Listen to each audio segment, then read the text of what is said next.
In this video, we're going to be talking about the domain and range of a function. What we're going to be doing today is expressing one-dimensional spaces, first as inequalities, then as intervals.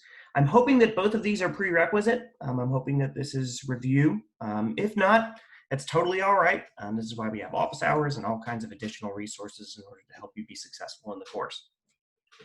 Then we're going to determine the domain and range of a function analytically. You can think of the term analytically as just meaning algebraically. Okay. Then we're going to determine the domain and range of a function graphically. You're going to find that to be much less strenuous than the second objective. And then we're going to construct and evaluate simple piecewise functions. If you remember piecewise functions, this is going to be a really nice non-rigored review. If you don't remember piecewise functions or you haven't necessarily seen it before, we're not going to be doing a whole lot with them, but we do need to have a functional understanding of what they are. First, we're going to talk about inequalities and how we construct them and what they mean. So if we think about our number line, spanning from negative infinity to infinity, left to right respectively, and we consider all of the numbers that are contained in between those, if we wanted to visualize the space of all non-negative numbers, I'm going to use array for this. It's kind of like a line segment, but at one side of it goes on for forever. I'm going to start at 0, and that's going to be filled in because I am including 0 in the space of non-negative numbers because 0 is in fact non-negative. 0 is not necessarily positive, but it's certainly not definitely negative, so it does classify as non-negative. And I'm going to include all of the values to the right of 0. This is why I'm constructing an array. Now, the lower bound of this space is 0, and I am going to include 0 in this space, so to make sure that I'm doing that in my inequality, I'm going to have that line under the inequality. What we're saying is now x is greater than or equal to 0. And in this case, when we talk about x, what we're saying is some number. The number that lives in this space is greater than or equal to 0. And its lower bound is infinity, so we also know that this number is less than infinity. But that's kind of a dumb thing if you think about it. Like, it's sort of redundant because, of course, a number is less than infinity. How could it possibly not be? Further, how could it possibly be infinity? Infinity is not actually a number. It's just a frame of reference. So to have x is less than infinity in the inequality, it feels silly, because it is. So when we write inequalities, we typically don't use infinities just by virtue of the fact that, I mean, of course a number is going to be bigger than negative infinity, so why would we bother saying that? And of course a number is going to be smaller than infinity. Why would we bother saying that? Now let's talk about intervals. So if you want to visualize the space of all numbers less than 5, so we're going to start at negative infinity, which is kind of a weird thing there. But we're going to go all the way up to 5. And if you notice, we're not going to include 5 because we're saying all numbers less than 5. Since 5 is not less than 5, then certainly we can't include that in the space. So we're going to use an open circle around 5. The lower bound of our space is negative infinity. So the way that we write that is we start with just negative infinity, and then we're going to use a comma. We aren't going to include negative infinity in this space, so we're going to use a parenthesis. And the upper bound of our space is 5. So we use our upper bound on the right, and we don't include 5. So we're going to use a parenthesis around that because we aren't including that bound. Okay? Now, let's take a look at a different space. Let's suppose I wanted to visualize the space of all numbers greater than or equal to 2, but I want to exclude 4. So we're going to start at 2, no problem there. And we're going to make sure that we include 2, because that's what the space says that we're going to do. And we're going to skip 4. Everyone else is totally legal. Everyone else is totally fine, but we're going to skip over 4. So how do we write this? What we have is we have 2 separate spaces. We've got the space including 2 up to 4, not including. And then we've got 4 to infinity, not including 4. So the way we could write this is in 2 separate intervals. First, our lower bound is 2, and it's going to include 2. Because it includes 2, we're going to use a bracket instead of a parenthesis. Our upper bound is 4 and doesn't include 4.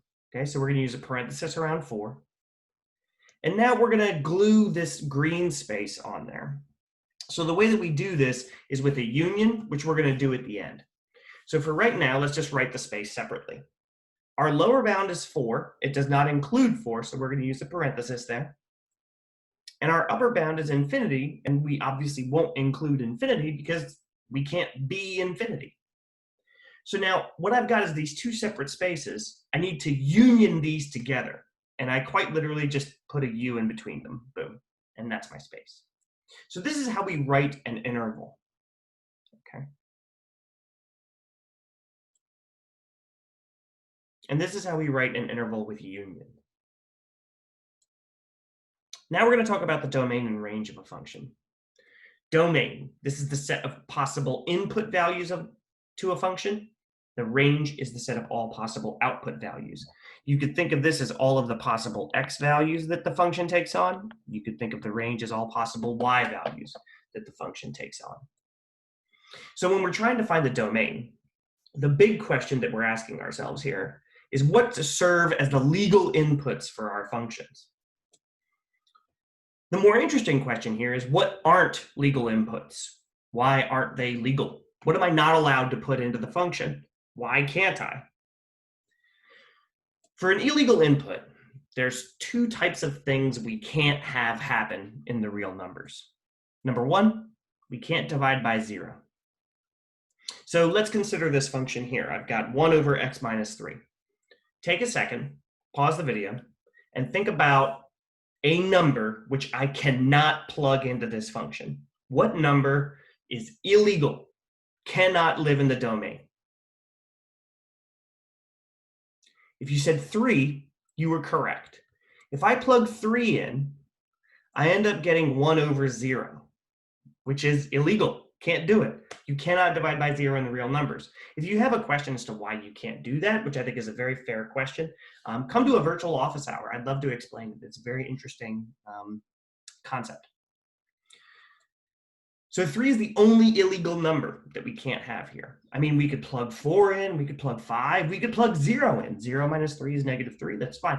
Ultimately, the only thing that would make me divide by 0 is if I made the x value 3. It's the only time it would happen. So that's the only thing that doesn't live in the domain. Now, this is where things get a little weird. Another thing that can't happen is I can't have a negative under a radical of even index. So technically, you don't see it, but the index of this radical is 2, okay? If this was 4th root, 6th root, 8th root, whatever, then we couldn't have a negative under there. If it was a cubic root, so suppose it was a 3 or a 5 or a 7, we actually can have negatives under there. So it's got to have an even index in order for us to have this illegal thing happening. So now I want to know when am I going to have negative numbers in there. So if I plug anything bigger than 2 in for x, let's just go ahead and plug 5 in as a frame of reference. I end up with the square root of -3. Which the square root of a negative number, that doesn't exist in the real numbers. That's not possible. We will talk about complex numbers, and we'll certainly get into that in 3.6, and we're going to be spending a lot of time kind of manipulating those numbers. So ultimately, anything bigger than 2 is illegal. So the domain of this function would be all numbers less than or equal to 2. Now, this is just kind of thinking about what a domain is, okay? For range, this is kind of a different sort of question. We are not going to be finding the range analytically. That's a question that's better suited for calculus. But what I'm asking for range is what numbers can I get as outputs for a function? So for this example, take a second and pause the video. See if you can write out the domain and range of this function, mapping circumference of a tree to its height.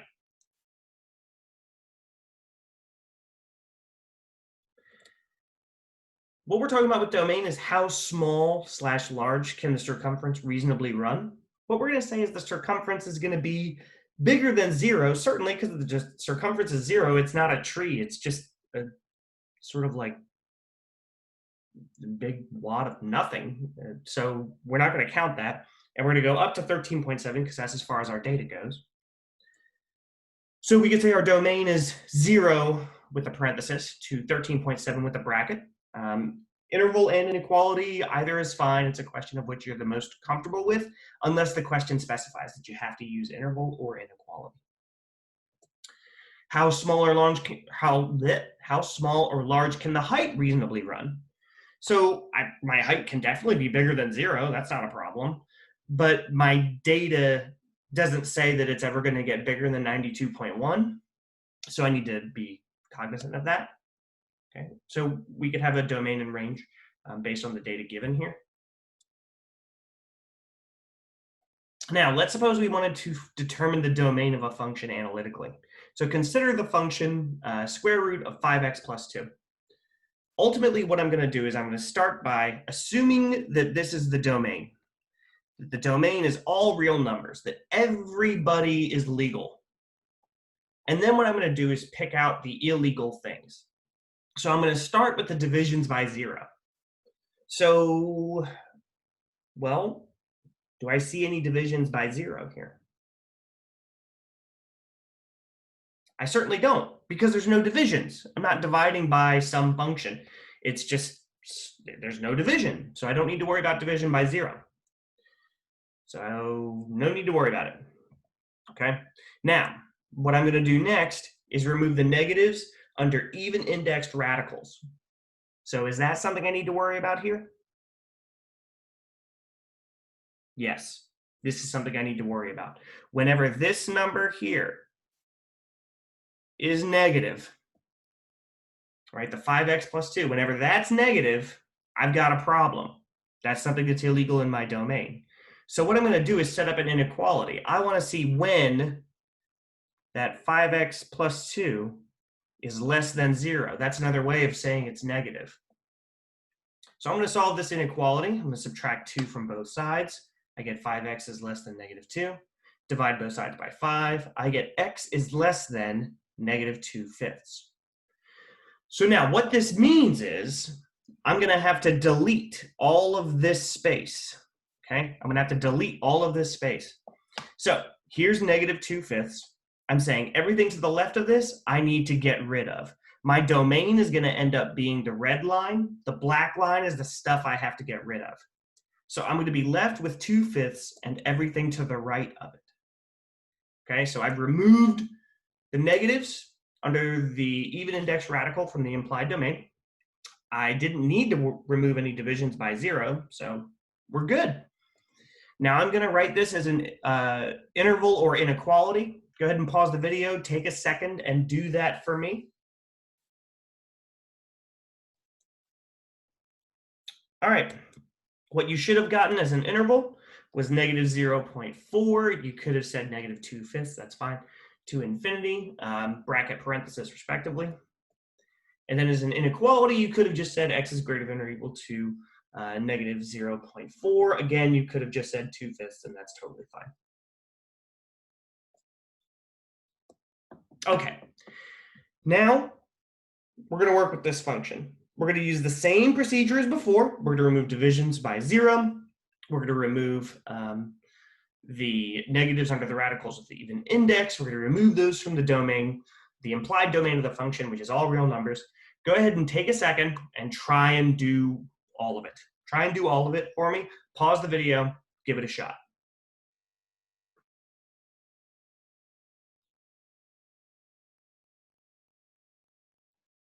All right, so let's start with finding our divisions by 0. So what I need to do is solve this quadratic function. Okay, there's a couple different ways you can go about this. You could use factoring, or you could use quadratic formula. I'm going to use factoring. I just think it's easier here. And what I end up getting as my solutions is x is equal to -1/2, x is equal to 3. If you're not sure exactly where that came from, when I factored, I ended up getting 2x plus 1, x minus 3 equals 0. Then you take each of those factors, you take this thing, set it equal to 0, you end up with this answer. And then you take this factor, you set that equal to 0, you get this answer. Okay, doesn't matter how you go about it. If you used quadratic formula, you very likely got the same thing anyway. Okay.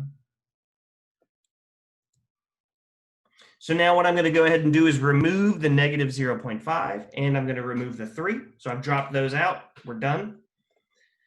Now I'm going to remove negatives under the even indexed radical. So I don't see it, but there's a 2 assumed here. Okay, this is my assumed index of 2.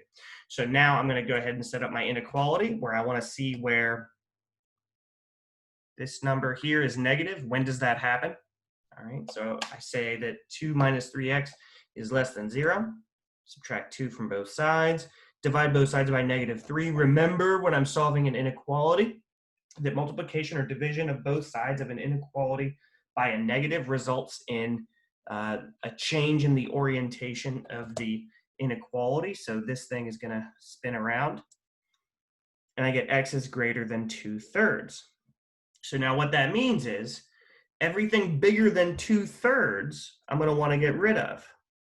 So here's where 2/3 is roughly. Everything to the right of it, I'm going to drop out. 2/3 is going to be left, which is fine, because 2/3 is fine, you know, but I can't have anything bigger than it. So I drop out all of that nonsense. And now this is my remaining domain as a number line. Take a second and pause the video and write this as an interval or an inequality or both. I honestly think the interval is kind of easier to work with here. Just as a note, this is -1/2 or -0.5. Okay. All right. So, oh, I forgot to label 2/3. My mistake. So for interval, you should have gotten -infinity to -1/2 union -1/2 to 2/3. The -1/2 obviously should not be included in either interval. Okay. For inequality, if you said x is less than 2/3 and x does not equal -1/2, that's fine as well. All right, honestly, that was the hard part of the lesson. You're going to spend a lot of time practicing those problems in particular. I strongly encourage you to pause the video and go ahead and work into the 1.2 homework doing problems like that before you dive into this second part. This is going to be, or this third objective, this is going to be much more straightforward. So the domain, again, this is the set of all x values. Range is the set of all possible y values. Okay. One thing I love about Beyonce is that she is timeless. So I feel like this example will be able to last for a long time. When I think about the domain, I think about Beyonce. Okay. And the reason I think about Beyonce is because for the domain, I'm thinking about to the left, and I'm obviously considering the right as well. But for domain, I'm going from left to right. Always make sure that you're thinking left to right. Whereas for range, I don't know how long he'll be relevant, so I may have to remake this video in a couple years, but we've got Drake. For range, we start from the bottom, and we move up to the top. Obviously, start from the bottom, now we're here, but yeah, so this is who we are now. So the input axis is where I'm going to be referencing Beyonce. Okay.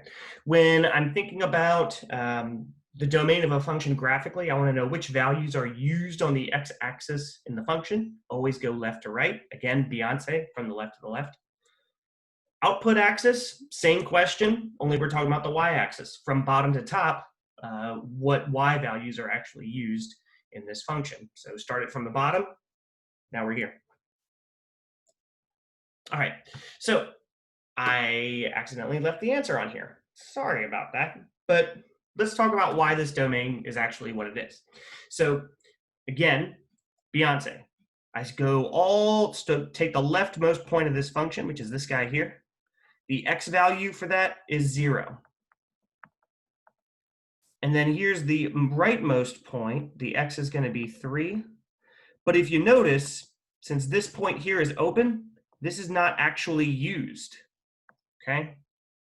So if I think about this as like a line segment on the x-axis, this is going to be my domain. I go from 0 to 3. I don't include 3. How would I write that as an interval? This guy here. Take a moment and compute the range for me and write that as an interval. If you got 1, 5, you were correct. Because it's the same thing here. Okay, we're going to include 1. But if you notice here, our eyeballs are going to want to go here. But we started from the bottom, and now we go all the way up to the top. 5 is as high as this thing goes. So really, 5 is the highest it goes. Now, this point here, if this were also open, I would agree we would not include 4. But since it's closed up here, 4 is actually used in the range of this function. So my range is actually going to be 1 to 5. Now, the one thing that I hear folks kind of bicker about here is they'll say, okay, well, did we actually include 5 because it's going up there? Yeah, for right now, we'll just go ahead and say that we're including it. There's nothing wrong with that. All right, for this one, the domain goes from -infinity to infinity. Again, I seem to have forgotten that this answer was up here, but that's all right. This arrow communicates to me that I'm going to -infinity. Now, here's where you need to be careful. Students are going to say, oh, because it goes all the way down, that's the domain. That's incorrect. It's not because it's going all the way down. Remember Beyonce. It's because the arrow's going all the way to the left. If this thing kept extending, which it does, all of these x values would end up getting used.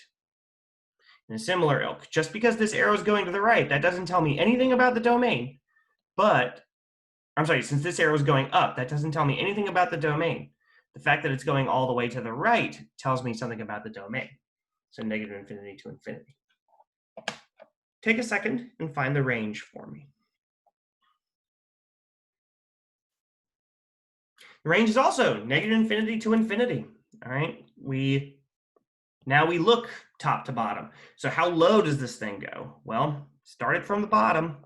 It's going to be -infinity. This arrow is pointing down, so it's going to keep going down. Now we're here to positive infinity because this arrow is going to keep going up. We have no reason to believe it's not. All right, this next one's going to be a little tricky.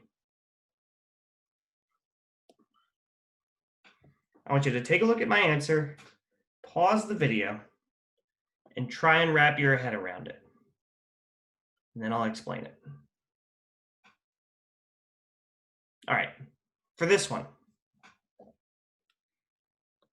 here's 3 on the x-axis, here's 2 on the y-axis. Let's talk about the domain first. If I look at 3, if I drew a vertical line at 3, I'm never actually touching this function. It's going all the way down as I get really close to it on the left side, and as I get close to 3 on the right-hand side, it's going all the way up to positive infinity. So this thing is never truly equal to 3. But everything up to that point on the left-hand side obviously has x values. No question about it. Everything to the right of it obviously has x values. We see here. Okay. Now let's do the same. We could use that same sort of argument for the range. Draw a horizontal line at 2. This function is never going to touch it. It's going to get really close to it on this side, and it's going to get really close to it on this side. But what's happening is as this function goes to the right, it's getting close to 2, but it's never touching it. This is what we call an asymptote, if you remember that. We'll talk more about those later in the course, but this is what we call a horizontal asymptote. And when we drew the vertical line at 3, this is what we called a vertical asymptote. We'll talk more about that as we get closer to it. Okay, let's get rid of that. Boop. Now we're going to talk about piecewise functions. Ultimately, you could think of it as a function in parts. In order to use Formula 1, we have to use a domain for Formula 1. For Formula 2, we use the domain for Formula 2. And for Formula 3, we use the domain for Formula 3. It helps when we can actually see these things. So we're going to skip this example. I want you to take a look at that in your notes. A cell phone company uses the function below to determine the cost for G gigabytes of data transfer. Find the cost of using 1.5 gigabytes of data and the cost using 4 gigabytes of data. Pause the video and try this on your own for right now. Okay, let's start with the 1.5. So what I have here is the G value is 1.5. Since the G value is 1.5 and 1.5 lives in between 0 and 2, I'm going to use the first formula, which is just the constant 25. So it's going to cost $25. Now let's consider C4. So now 4 is bigger than 2, so we're going to use the second formula. Now, I've seen a lot of students distribute the 10 and all that. You don't have to. I just went ahead and plugged it in. So I said 25 plus 10 times 4 minus 2. I got 45. So the user is going to pay $45 for 4 gigabyte transfer of data.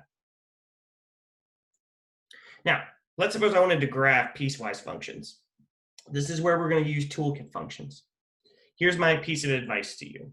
When you're graphing a piecewise function like this, go ahead and just put all the functions on the graph. Formula 1, Formula 2, and Formula 3. So Formula 1, this is a constant function at -4. X squared, that's a quadratic function. X, that's our identity function. And now what I'm going to do from here is delete parts that I don't need. I'm going to use the eraser on my pencil to get rid of stuff that I don't need. So let's start with the -4 portion. It's only supposed to live from -6 to 0. So here's -6 on the x-axis. Here's 0. At -6, I'm going to keep that point. Okay, at 0, I'm going to not keep that point. We're going to talk about what we do with the points later, but we're just going to delete the line segments we don't need. So you see I'm going to delete to the left of -6 and to the right of 0. Now I do the same thing for x squared. From 0 to 3, that's where I'm going to keep my quadratic portion. So I'm going to delete everything else. Okay. And now for my identity function, everyone bigger than 3, okay, is what I'm going to keep. So I'm going to get rid of everyone less. Okay. Now from here, I'm going to go ahead and add open or closed points based on inclusion or exclusion of portions of points. Okay, so -6. I'm going to include that on this line, but I'm not going to include 0. I'm going to include 0 on my quadratic portion, but I'm also going to include 3. And I'm not going to include 3 on the identity portion. Okay. Here, I've got a similar sketch. I've got a square root function, and I've got a cubic root function and an absolute value function. I'll leave you to check over the details of this, but I did the same thing.